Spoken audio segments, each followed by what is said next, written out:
ഇഞ്ചിയും കറിവേപ്പിലയും പച്ചമുളകൊക്കെ കൈ വെച്ച് ഞെരടി എടുത്തിട്ട് അതിലേക്ക് നമ്മൾ മീൻമുട്ടയും കൂടി ചേർത്തുണ്ടാക്കുന്ന ഒരു അടിപൊളിയായിട്ടുള്ളൊരു മീൻമുട്ടയുടെ തോരൻ്റെ റെസിപ്പിയാണ് കേട്ടോ ഇന്ന് നമ്മൾ തയ്യാറാക്കാൻ വേണ്ടി പോകുന്നത്. അപ്പോൾ എൻ്റെ എല്ലാ പ്രിയപ്പെട്ട കൂട്ടുകാർക്കും ഒരുപാട് സ്നേഹത്തോടു കൂടി നമ്മളുടെ പുതിയൊരു വീഡിയോയിലേക്ക് സ്വാഗതം കേട്ടോ. ഇന്നിപ്പോൾ 1 കിലോ മത്തി മേടിച്ചപ്പോൾ അതിൻ്റെ ഉള്ളിൽ ഫുള്ള് മീനിൻ്റെ മുട്ട ഉണ്ടായിരുന്നു കേട്ടോ, പനിഞ്ഞിലുണ്ടായിരുന്നു. അപ്പോൾ ഇത് മിക്ക ആളുകളും കഴിക്കുന്നതായിരിക്കും. പക്ഷേ ഇതിങ്ങനെ ഒരുമിച്ച് ഒത്തിരി അധികമൊക്കെ കിട്ടുന്ന സമയത്ത്, ഇതുപോലെയൊക്കെ കിട്ടുന്ന സമയത്ത് നമുക്കത് ഒരുപാടൊന്നുമില്ല, എന്നാലും നമുക്ക് അത്യാവശ്യത്തിന് ഉണ്ടാക്കാനുള്ളതുണ്ട്. അപ്പോൾ ഇത് ഉപയോഗിച്ച് ഒരു അടിപൊളിയായിട്ടുള്ള ഒരു മീൻ മുട്ട തോരനാണ് നമ്മളിന്ന് പ്രിപ്പയർ ചെയ്യാൻ വേണ്ടി പോകുന്നത് കേട്ടോ. അപ്പോൾ അതിന് വേണ്ടിയിട്ട് ഞാനിവിടെ ചെറിയുള്ളി എടുത്തിട്ടുണ്ട്, 2 കുഞ്ഞ് സവോള എടുത്തിട്ടുണ്ട്, ചെറിയൊരു പീസ് പുളി, പിന്നെ ഇഞ്ചി, പച്ചമുളക്, കറിവേപ്പില, ഇത്രയും സാധനങ്ങളാണ് വേണ്ടത്. സവോളയൊക്കെ ഇതുപോലെ ഒന്ന് പൊടി പൊടിയായിട്ട് അരിഞ്ഞെടുക്കുക, ഇഞ്ചി നീളത്തിൽ അരിഞ്ഞെടുക്കുക, ചെറിയുള്ളി അരിഞ്ഞെടുക്കുക, ചെറിയൊരു പീസ് പുളി മതി കേട്ടോ, പത്രം മതിയാവും. അപ്പോൾ മീൻമുട്ട എന്താ പറയുക, വളരെ കുറച്ചാണെങ്കിലും ഈ ഒരു ടേസ്റ്റ് ബേസ് പറയുകയാണെങ്കിൽ അടിപൊളിയാണ് കേട്ടോ. അപ്പോൾ എല്ലാവരും ട്രൈ ചെയ്യണം. ഇഞ്ചിയൊക്കെ ഇതുപോലെ നീളത്തിൽ അരിഞ്ഞെടുക്കാനായിട്ട് ശ്രദ്ധിക്കുക. അപ്പോൾ എല്ലാ സാധനങ്ങളും നല്ല വൃത്തിയായിട്ട് വാഷ് ചെയ്ത് ഞാനിവിടെ കഴുകി കൊണ്ടുവന്നിട്ടുണ്ട്, എല്ലാം അരിഞ്ഞും വെച്ചിട്ടുണ്ട് കേട്ടോ. പിന്നെ ഇതിലേക്ക് നമ്മൾ കുറച്ച് പൊടികളും കൂടി വേണം കേട്ടോ.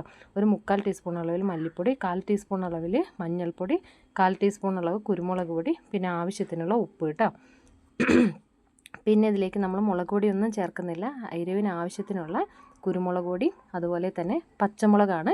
ഈ ഒരു പച്ചമുളക് നന്നായിട്ട് വാഷ് ചെയ്തിട്ട് ഇതുപോലെ ഒന്ന് കട്ട് ചെയ്തെടുക്കുക കേട്ടോ. ഇതൊന്നും നമ്മൾ ചതയ്ക്കുന്നോ അരയ്ക്കുന്നോ ഒന്നുമില്ല, നമ്മൾ കൈവച്ച് തന്നെ ഞെരടി എടുക്കുകയാണ്. പിന്നെ ഇതിലേക്ക് നമ്മൾ ഒരു 1/4 മുറി തേങ്ങ എടുത്തിട്ടുണ്ട് കേട്ടോ, തേങ്ങാപ്പീര ചിരകിയെടുക്കുക. പിന്നെ ഈ പച്ചമുളകിന് പകരം നിങ്ങൾക്ക് കാന്താരി വേണമെങ്കിൽ ഉപയോഗിക്കുക കേട്ടോ. ആദ്യം തന്നെ നമ്മളൊരു മൺചട്ടിയാണ് ഇതിനു വേണ്ടി യൂസ് ചെയ്യുന്നത്. ഒരു ചട്ടി എടുക്കുക, അതിലേക്ക് നമ്മൾ പൊടിയായിട്ട് കൊത്തി അരിഞ്ഞ് വെച്ചിട്ടുള്ള നമ്മളുടെ സവോളയാണ് ആദ്യം ചേർത്ത് കൊടുക്കുന്നത് കേട്ടോ.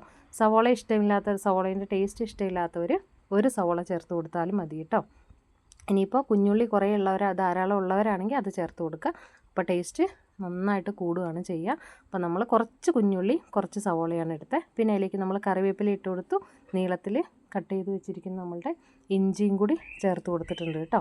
പിന്നെ നമ്മൾ ഇതിലേക്ക് പുളി, പിന്നെ വാളംപുളിയല്ല വേണ്ടത്, കുടംപുളിയാണ്, അതായത് ഇതുപോലത്തെ പുളി, അതൊരു ചെറിയ കുഞ്ഞ് 2 പീസ് ഇട്ട് കൊടുത്തിട്ടുണ്ട്. പിന്നെ അതും കൂടി ചേർത്തതിന് ശേഷം പിന്നെ നമ്മൾ ചേർത്ത് കൊടുക്കുന്നത് പച്ചമുളകാണ്. പച്ചമുളക് എന്താ വെച്ചാൽ നമ്മൾ ചതയ്ക്കാത്തത് കൊണ്ടാണ് കുഞ്ഞ് പീസായിട്ട് കട്ട് ചെയ്തത് കേട്ടോ. ഇനി ഈ ഒരു പച്ചമുളക് ഇട്ട് കൊടുക്കുക. നമ്മൾ കാന്താരിയാണ് ചേർക്കുന്നതെങ്കിൽ ജസ്റ്റ് ഒന്ന് ക്രഷ് ചെയ്തതിന് ശേഷം ഇട്ട് കൊടുക്കുക. കാന്താരി കൈവച്ച് തിരുമ്മാൻ പ്രയാസമായതുകൊണ്ടാണ് പറയുന്നത് കേട്ടോ. ഇനി ഇതിൽ ഈ ഒരു കറീൻ്റെ ഏറ്റവും നല്ല പ്രത്യേകത എന്താണെന്ന് വെച്ചിട്ടുണ്ടെങ്കിൽ, നമ്മളെല്ലാ ഇൻഗ്രീഡിയൻസും ഇതുപോലെ ഒരു ചട്ടിയിലേക്ക്, ഒരു വലിയ പാത്രത്തിലേക്ക്, ചട്ടിയിൽ വെച്ചാൽ മതി, ചട്ടിയിൽ വെക്കുമ്പോൾ ഈ ഒരു തോരന് ഒന്നും കൂടി ടേസ്റ്റ് കൂടുതലായിരിക്കും കേട്ടോ. അതിലേക്ക് നമ്മൾ തേങ്ങയും കുഞ്ഞുള്ളി കട്ട് ചെയ്തതും കൂടി ഇട്ട് കൊടുക്കുകയാണ് കേട്ടോ. പിന്നെ ഇതിലേക്ക് നമ്മൾ ആവശ്യത്തിനുള്ള ഉപ്പ് ആദ്യം തന്നെ വളരെ കുറച്ച് ചേർത്ത് കൊടുക്കുക, അതിന് ശേഷം മാത്രമാണ് പിന്നെ ചേർത്ത് കൊടുക്കാവുള്ളൂ കേട്ടോ. പിന്നെ നമ്മൾ പൊടികൾ ചേർത്ത് കൊടുക്കുകയാണ്. ആദ്യം തന്നെ നമ്മൾ 1/4 ടീസ്പൂൺ അളവിൽ കുരുമുളക് പൊടിയും 3/4 ടീസ്പൂൺ അളവിൽ മല്ലിപ്പൊടിയും കൂടി ചേർത്ത് കൊടുക്കുകയാണ്. മല്ലിപ്പൊടിയും കൂടി ഒന്ന് ചേർത്ത് കൊടുക്കുകയാണ് കേട്ടോ.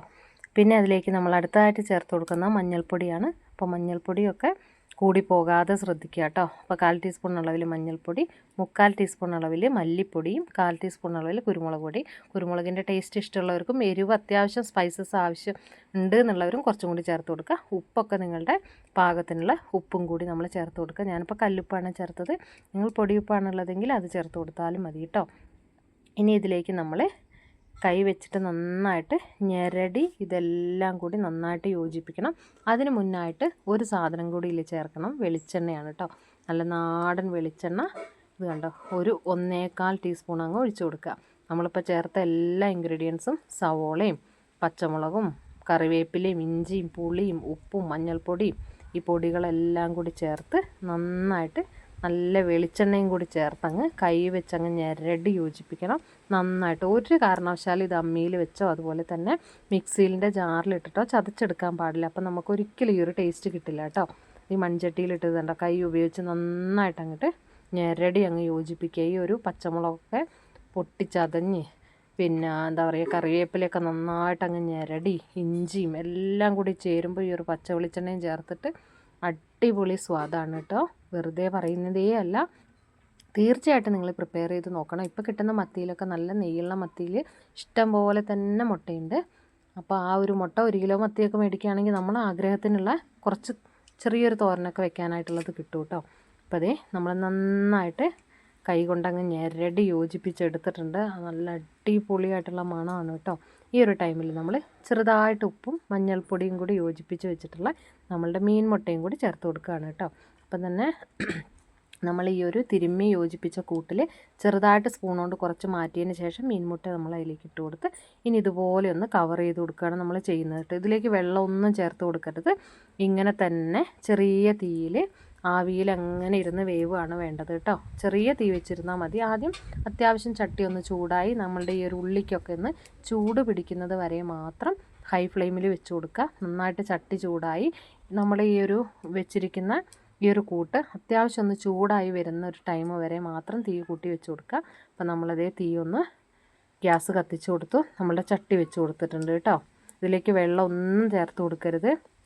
അടിപൊളി മണമെന്ന് വെച്ചിട്ടുണ്ടെങ്കിൽ ഗംഭീര രുചിയാണ്. മണം മാത്രമല്ല, എല്ലാവരും ട്രൈ ചെയ്ത് നോക്കണം കേട്ടോ. ഇപ്പോൾ ധാരാളം മത്തിയിലും അല്ലാതെ തന്നെ മീൻ മുട്ടയായിട്ട് വാങ്ങാനും കിട്ടും. ആ ഒരു സംഭവം ഇതുപോലെ തന്നെ നമുക്ക് പ്രിപ്പയർ ചെയ്യാവുന്നതാണ് കേട്ടോ. അപ്പം ഞാനിത് ചട്ടി ചൂടാവുന്ന വരെ ഒന്ന് ഹൈ ഫ്ലെയിമിൽ ഞാൻ വെച്ച് കൊടുത്തിട്ടുണ്ട്.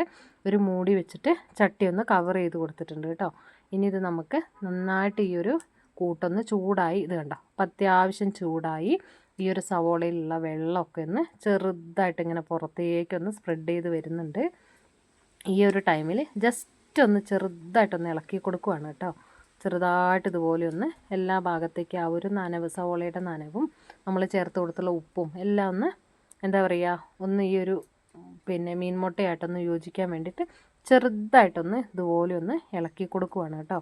ഇളക്കി കൊടുത്തതിന് ശേഷം വീണ്ടും നമ്മൾ ആദ്യത്തെ പോലെ തന്നെ ഒന്ന് അടച്ച് വെക്കുകയാണ്. ഒരിക്കലും ഇനി ഇതിന് ശേഷം ഒരിക്കലും ഇത് ഹൈ ഫ്ലെയിമിൽ ഇട്ടേക്കരുത് കേട്ടോ. ഇനി വീണ്ടും നമ്മൾ അടച്ച് വെച്ച് കൊടുത്തു. ഇടയ്ക്കിടയ്ക്കൊന്ന് ഇതുപോലെ ഒന്ന് തുറന്ന് നോക്കണം കേട്ടോ. തുറന്ന് നോക്കിയിട്ട് ഇതുണ്ടോ, ഇപ്പോൾ അത്യാവശ്യം ആ ഒരു സവോളയിലെ വെള്ളമൊക്കെ വലിഞ്ഞെന്നാലും ചെറിയ രീതിയിലുള്ള വെള്ളം മാത്രമാണുള്ളത്. സവോളയൊക്കെ സെപ്പറേറ്റ് നമ്മൾ വഴറ്റിയിട്ടില്ല. ഇത് നന്നായിട്ട് ഞെരടുമ്പോൾ തന്നെ ആ ഒരു അത്യാവശ്യം വെള്ളമൊക്കെ തന്നെ പുറത്ത് വന്നിട്ടുണ്ട്. അപ്പോൾ അതുകൊണ്ട് തന്നെ വേഗം ചട്ടി ചൂടായി തുടങ്ങുമ്പോൾ തന്നെ അത് നല്ല രീതിയിൽ പുറത്തേക്ക് സ്പ്രെഡ് ചെയ്ത് വരും കേട്ടോ. അപ്പോൾ അതുകൊണ്ടാണ് പറഞ്ഞത്. അപ്പോൾ നല്ല രീതിയിൽ നമ്മൾ ഇളക്കി കൊടുക്കുക. ഇടയ്ക്കിടയ്ക്ക് ഒന്ന് ഇളക്കി കൊടുക്കുക. ഇളക്കി കൊടുക്കുന്നത് എന്തിനാണെന്ന് വെച്ചാൽ ഇത് അടി പിടിക്കരുത്. ചട്ടി അടി പിടിച്ചിട്ടുണ്ടെങ്കിൽ നമ്മളുടെ ഈ ഒരു ഈ ഒരു മീൻമുട്ട തോരൻ്റെ ടേസ്റ്റ് ഉള്ളിയൊക്കെ അങ്ങ് കരിഞ്ഞ് ചീത്തായി പോവും. അതുകൊണ്ട് ആ ഒരു ഇത് വരരുത്. അതുകൊണ്ട് തന്നെ ഇടയ്ക്കിടയ്ക്ക് ഇപ്പം തന്നെ മുട്ടയൊക്കെ അത്യാവശ്യം ഒന്ന് വെന്ത് നല്ല സൂപ്പറായിട്ട് വരുന്നുണ്ട്. നല്ല മണമുണ്ട് കേട്ടോ. ഇത് നമുക്ക് ചപ്പാത്തീൻ്റെ കൂടെയും അപ്പത്തിൻ്റെ കൂടെയൊക്കെ കഴിക്കാം, ചോറിൻ്റെ കൂടെയും കഴിക്കാം. എല്ലാവർക്കും ഇഷ്ടമായിരിക്കും ഈ ഒരു മീൻ മുട്ട. നമ്മൾ കുറച്ചൊക്കെ കിട്ടുമ്പോൾ എപ്പോഴും ഇത് കറിയിലൊക്കെ ഇട്ടിട്ട് അല്ലെങ്കിൽ ജസ്റ്റ് ഒന്ന് ഫ്രൈ ചെയ്ത് കുട്ടികൾക്ക് കൊടുക്കും. ഇവിടെ കുട്ടികൾക്കൊക്കെ ഒത്തിരി ഇഷ്ടമാണ്. അപ്പോൾ അവർക്ക് കുറച്ച് കിട്ടുമ്പോഴായിട്ട് അത് നമുക്ക് ഫ്രൈ ചെയ്താൽ വളരെ കുറവായിരിക്കും. അതുകൊണ്ട് തന്നെ നമ്മൾ ഇങ്ങനെ സവോളയൊക്കെ ഇട്ടിട്ട് ഒരു തോരൻ വെക്കുകയാണെങ്കിൽ എല്ലാവർക്കും കുറച്ചായിട്ടെങ്കിലും എടുക്കാനായിട്ട് ഉണ്ടാവും കേട്ടോ. അപ്പോൾ ഇത് അത്യാവശ്യം ഒന്ന് വെന്ത് നല്ല പരുവായിട്ട് വരുന്നുണ്ട് കേട്ടോ. ഇനി വെന്ത് ഒന്ന് നമ്മൾ അടുപ്പിൽ നിന്ന് ഇറക്കാനായിട്ട് നിൽക്കുമ്പോഴേക്കും നമ്മളൊരല്പം പച്ച വെളിച്ചെണ്ണയും ഒരു തണ്ട് കറിവേപ്പിലയും കൂടി നമ്മൾ ചേർത്ത് കൊടുക്കുന്നുണ്ട് കേട്ടോ. ഒരു തണ്ട് കറിവേപ്പിലയും ഇത് കണ്ടോ, ഒരു അര ടീസ്പൂണും 3/4 ടീസ്പൂൺ അളവിൽ വെളിച്ചെണ്ണയും കൂടി ഇതുപോലെ ഒന്ന് അടച്ച് വെച്ച് കൊടുക്കുക. എന്നതിനെ ഒഴിച്ചതിന് ശേഷം ഇതുപോലെ ഒന്ന് അടച്ച് വെച്ച് കൊടുക്കുകയാണ് നമ്മൾ ചെയ്യുന്നത് കേട്ടോ.